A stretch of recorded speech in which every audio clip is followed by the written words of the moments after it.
First, if I come to you, Sir Bernard, thank you for joining us. Tomorrow is the summit. Tonight, still no deal. Why the hold-up? Well, goodness knows. I mean, not even my colleagues who've been in Downing Street this evening are being told the full story because obviously you can't conduct the negotiations amid the fear of real leaks. What's the holding line, though? What have they said to you about those meetings? What the Prime Minister said to MPs this evening is that he's going to deliver a substantively different deal from Theresa May's deal. He has succeeded in reopening the withdrawal agreement and the backstop. Yeah, but when's he going to do it? Well, we know that he succeeded in that. He said it's going to be that the Northern Ireland will be in a single customs territory of the United Kingdom, that any alignment of Northern Ireland regulation with the EU will be through a mechanism of consent, and that's vital to honour the spirit of the Good Friday Agreement, and that we will eventually get back control over our laws and our money and our borders. Now, yeah, but when? If that, well, I don't know when. No, but I've not forced the issue. The Prime Minister has. No. He's promised you but I'm not the October Prime the 31st. Minister. You better ask him.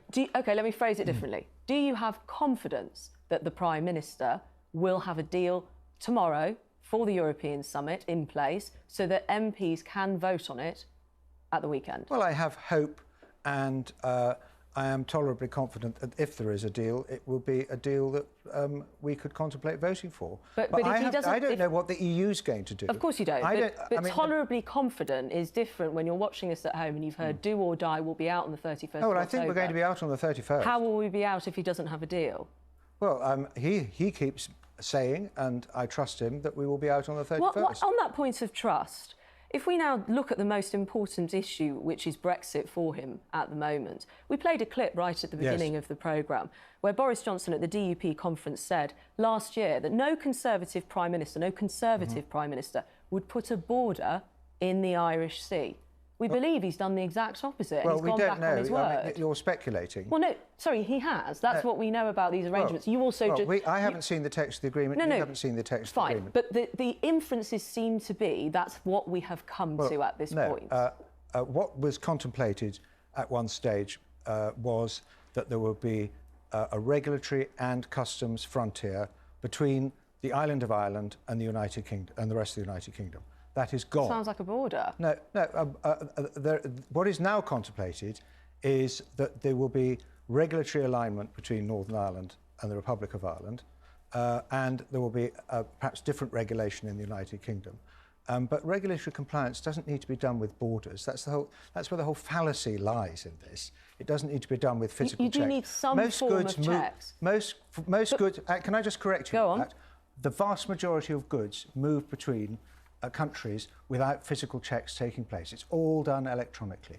Now, the issue, though, is that is what he said very clearly. And if it ends up being the case, you will have people scratching their heads, wondering how he could have done such a big U-turn. But if I bring you on to timing... Well, I mean, you're making an assumption. Which, sorry, it's an assumption that's been broadly made today, which is why I've brought it to you. Who's making the assumption? Sorry, but if I could just go to the BBC? I've just heard Gavin Esler. Sorry, that wasn't Gavin Esler. Sorry, I beg your pardon. And he doesn't work here anymore, and that was Mark Urban, our diplomatic editor. We employ those people to bring us their reports. My point, though, to you is about trust. And you said, what was the phrase you just used? Tolerably confident that we can achieve a deal. Well, I'm confident that he may be able to deliver a deal so if that there we can vote for. If there isn't a deal, how can he honour his word that we will be out on the 31st of October? Well, I don't know that either, because I've not asked how they might get round the Benn Act. They keep hinting that there are ways of... I mean, I am chairman of the Constitution Committee. Yes, I know. It is insane for Parliament to try and use a very long screwdriver to micromanage what ministers do, how they carry out their ministerial functions. But if he can't get round it... But if he can't, can you stick with him? Well, I think we have to wait and see. If he is forced by Parliament into an extension of some kind, I think the big question is whether the British people will recognise that it's Parliament that's stopping Brexit, not Boris Johnson. And so far, Boris Johnson... Is that how they felt, and is that how you felt about Theresa May? No, she chose not to leave on the 29th of March. There was absolutely no, but the there was no restriction on her leaving on the 29th of March. But if he can't do it, even if you can play the blame game, even if it's the case that Parliament stops him, as you put it. Yes. Well, that's clearly happened. That's what the Ben Act is seeking to do. But people at home will feel betrayed. They will. Well, I think they will be, but who will they feel betrayed by? By Boris, that's trying to get us out of the European Union. But he said do or die. And wanted to get us out of the Union, but he's also said he will obey the law. Will you stand by him, though? If he has no option, but I mean, we're speculating again.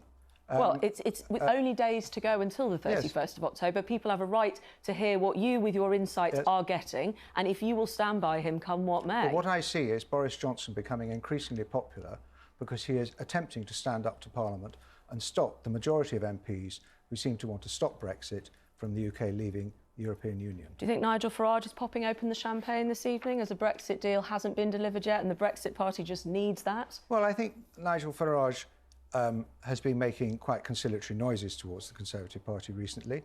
Not towards Dominic Cummings, the chief advisor of Boris Johnson. I've got nothing to say about that. But the point about Nigel Farage is he's going to have to decide whether he wants Brexit or just to beat up the Conservative Party, because you can bet your life that if we don't win the next general election and that follows shortly, then we won't be leaving the European Union under any of the other parties. A question to put in the minds. Thank you very much. Thank you very much, Sir Bernard Jenkins there.